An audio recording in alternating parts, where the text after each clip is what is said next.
জানো না না, কালকে রাতে আমি স্বপ্নে দেখছি ফায়ার সার্ভিসে চাকরি পেয়েছি এবং পাপ দিয়ে পানি দিয়ে একবারই আগুন নিভাইতেছি।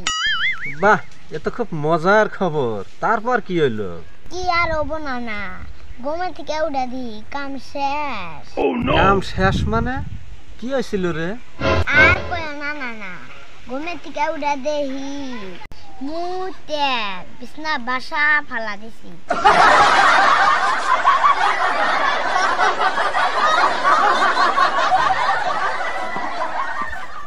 জানোস না তুই ভাই, আমি হাতার পাইরা পুরা ব্রহ্মপুত্র নদী পার হইবার পারি।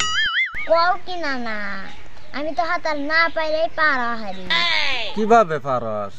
কে না না না এসে রে।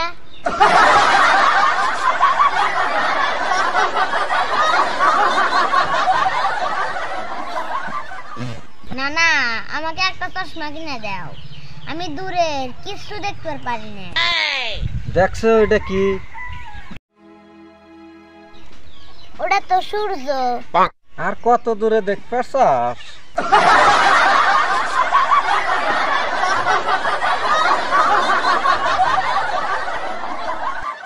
কসে লুৎফর, হর্স মানে কি? ঘোড়া। গুড়া। কসে তালি টান মানে কি? ঘোড়া। হর্স মানেও যদি গুড়া হয়, টান মানেও যদি গুড়া হয়, তাহলে পাউডার মানে কি? ঘোড়া। সব কিছুই গুড়া নাকি? হ্যাঁ না না, একটা হইলো ফাল পারুনে ঘোড়া, আর একটা হইলো গরুর ঘোড়া, আর শেষ বারেরটা হইলো ঘোড়া ঘোড়া।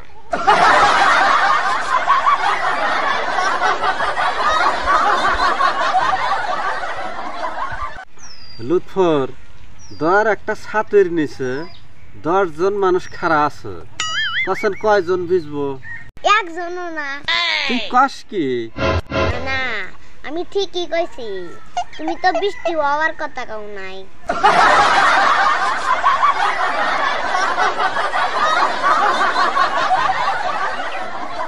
না না, আমার ওজন কত হবো?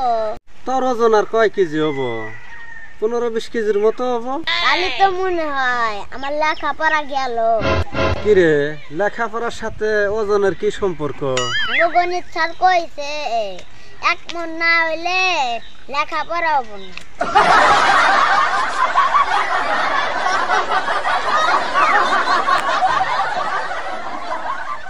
কসে লুৎফর, মশা কয় প্রকার? মশা 9 প্রকার। মশা 9 প্রকার? কসে তালি কি কি? ঠিক আছে, আমি তাহলে কই, তুমি হই না মনে রাখার চেষ্টা করো। 1 নম্বর, যে মশা শরীরে বসে কামড়ায় তাকে রাক্ষস মশা কওয়া হয়। 2 নম্বর, যে মশা দিনের বেলায় কামড়ায় তাকে সন্ত্রাসী মশা কওয়া হয়। 3 নম্বর, যে মশা নাকের ভিতরে যায় কামড়ায় তাকে নমরুদি মশা কয়। 4 নম্বর, যে মশা সুযোগ পাইলেই কামড়ায় তাকে সুযোগ সন্ধানী মশা কয়। যে মশা গুনগুন করে কামড়ায় তাকে গায়ক মশা কওয়া হয়।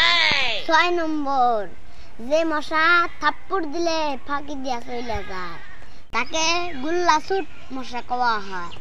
8 নম্বর, যে মশা মুসুরির ভিতরে যায় কামড়ায় তাকে মূর্খ মশা কওয়া হয়। আর 9 নম্বর, যে মশা রক্ত খায়া উড়বার না পারে তাকে পেতলা মশা কওয়া হয়।